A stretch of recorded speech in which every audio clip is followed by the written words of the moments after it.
一场电影是集结百位幕后影人的智慧结晶，配乐师的钢琴，编剧的打字机，那些摆在办公桌前的大小物品，不仅是他们的创作工具，更是有着多年职场经验的最佳伙伴。让最会说故事的人分享他们的故事给你，开箱影人办公桌。Hello， 你们好，欢迎来到我的工作室。编剧这个东西真的很神奇，这个工作跟写小说就是作家不太一样。剧本它其实最终的目的就是要拍摄使用，所以它会比较像一个就是拍摄时候的工具书。小时候写我的志愿，就写的就是作家、记者，就是文字工作这一类的。那时候也是因为觉得自己对故事这一块，然后写作这一块就是很有兴趣，所以就念了历史系。那时候就是跟那个台北艺术大学学校有交换学分的机会，就去了戏剧系去选修课程。那在那边也认识了更多表演工作啊，或者影视工作的同学们，跟着他们一起去认识表演这些东西以后，就更觉得自己对这个领域很有兴趣。后来就去考了台湾艺术大学的电影所，那开始真的接触到就是编剧这个工作，然后去认知到自己想要成为编剧这件事。大学电影所的时候，所上有同学认识在安可电影工作的朋友，那知道他们其实在筹备一个纪录片《阿昭屋风云》，他们刚好找到了一本政大历史系的刊物叫《史会》，那整本都是在做雾峰林家的故事。那在那一本刊物里面看到编剧群，其中有一个是我的名字。他们觉得很巧合，就是刚好有人其实懂历史，然后可能又对影像这方面有一定的了解，就让我有机会去跟许明纯导演还有李刚监制见面。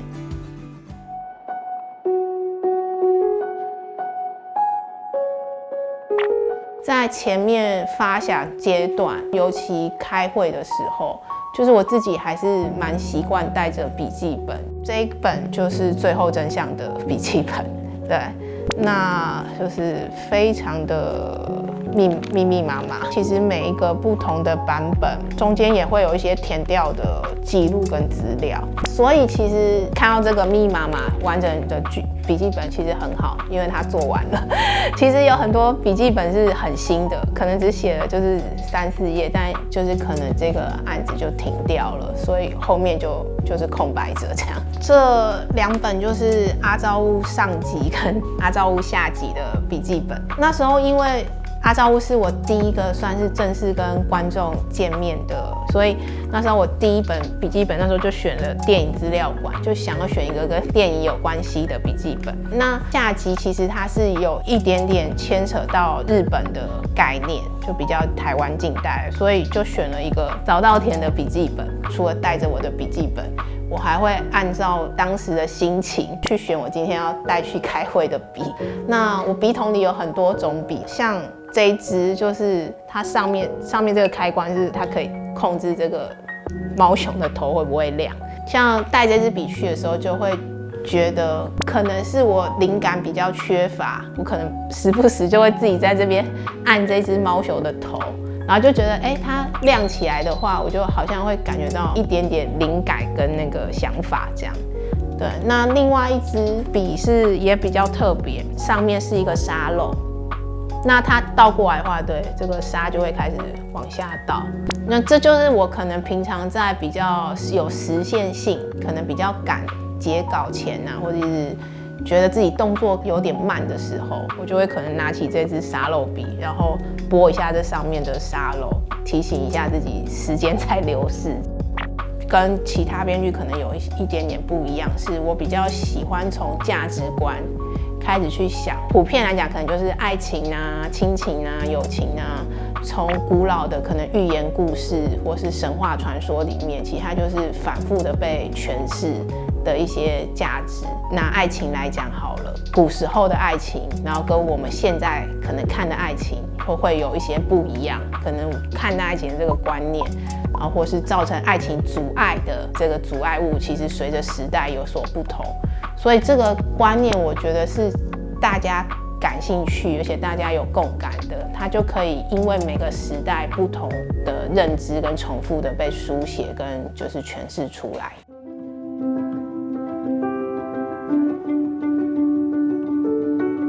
写剧本对我来讲，可能不是一个单独完成的创作，它后面还必须让这些就是去阅读的各个岗位的工作人员去理解，跟就是他们也产生兴趣。所以我自己在写剧本的时候，我会希望我自己尽量精炼。譬如说，我写可能主角喝醉睡在沙发上，对我来讲，我可能就会去描述说他喝醉，所以在沙发上睡了一夜。那天已经亮了，就是他应该睁开眼睛，但他不想。那他是以什么样的姿势呢？或者说他身上有没有盖棉被啊？这些我就可能不会多去描述他，可以让就是演员或者是其他的就是美术工作人员去做决定。那他们读到了后面我补充的那一句比较带有情绪跟目的性的叙述之后，就是我相信他们也会对他睡在这个沙发上这个动作有所诠释。那我就是比较希望以这样的标准去让这个剧本它很具体的可以呈现出应该有的动作，然后并且带出它的目的，要求自己在有限的范围内去做到文字优美。我自己会就是在填调的时候特别观察，就是我可能要描述的这个角色的参考对象，他的工作环境啊，然后跟他的思考逻辑，之后自己在写的时候会自己念出来，就是让自己念出来听这个声音跟语句是不是像是就是说话的感觉。拍摄之前，剧组这边可能都会有进行一个就是像叫读本这样子的会议时间。那读本这个就会分配给每个人拿到就是不同的角色，大家一起念念看，就是让可能各个工作人员都可以更熟悉剧本，也是让编剧在现场就是听着大家可能扮演不同的角色念念看的时候，觉得说是不是确实有些台词不太顺，不太口语，或者是说会不会你这样子写，其实别人念起来是另一种情绪。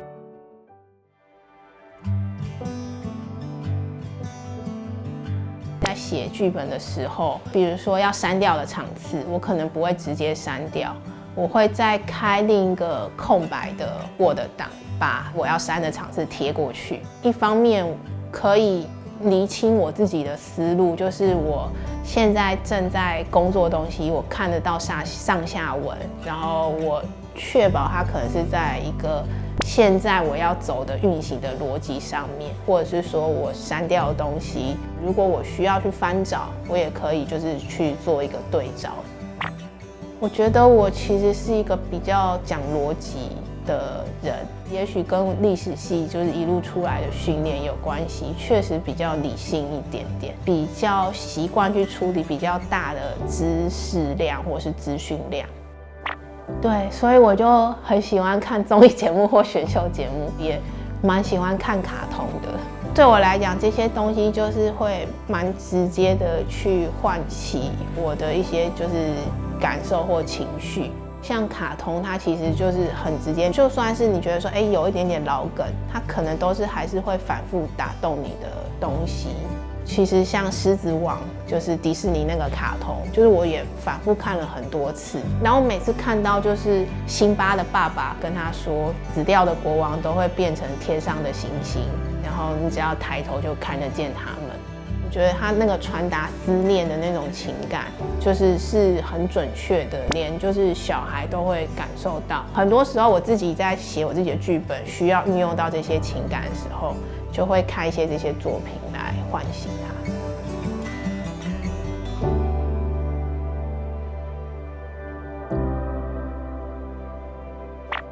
其实大家可能理解中的编剧就是坐在电脑前面孤军奋战。但另一方面来讲，编剧一旦离开自己的电脑桌，走出去开会的时候，是需要去跟其他的工作人员、投资方、制作方、导演去做沟通，让他们可以理解你的故事跟创作想要表达的是什么。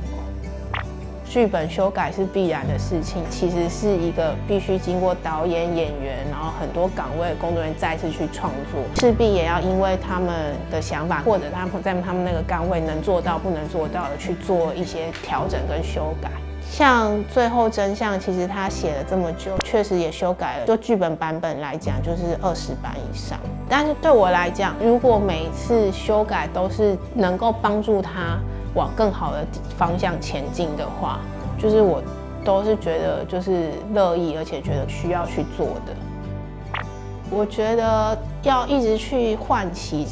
做这个东西的热情是蛮重要的。然后不管这个热情是去想起你写这个故事的初衷是什么，或者是有新的伙伴加入，他会给你新的刺激。就是我觉得不停的去找回做这个事情的热情是蛮重要的。压力只会变成病力，热情才能成为动力。在工作的过程中，有压力一定是难免的。可是如果只有压力的存在，可能是没有办法走得很远很久的。一定要时时刻刻让自己去重新找回，不管是对这件事情的热情，或是跟你一起工作的人带给你的热情，才能够在这样的工作下，就是长长久久、很健康、很开心的走下去。希望大家都找到自己的热情。事业的成功需要一步一脚印的逐梦，引人办公桌，唤起你的职人初衷。我们下次见，拜拜。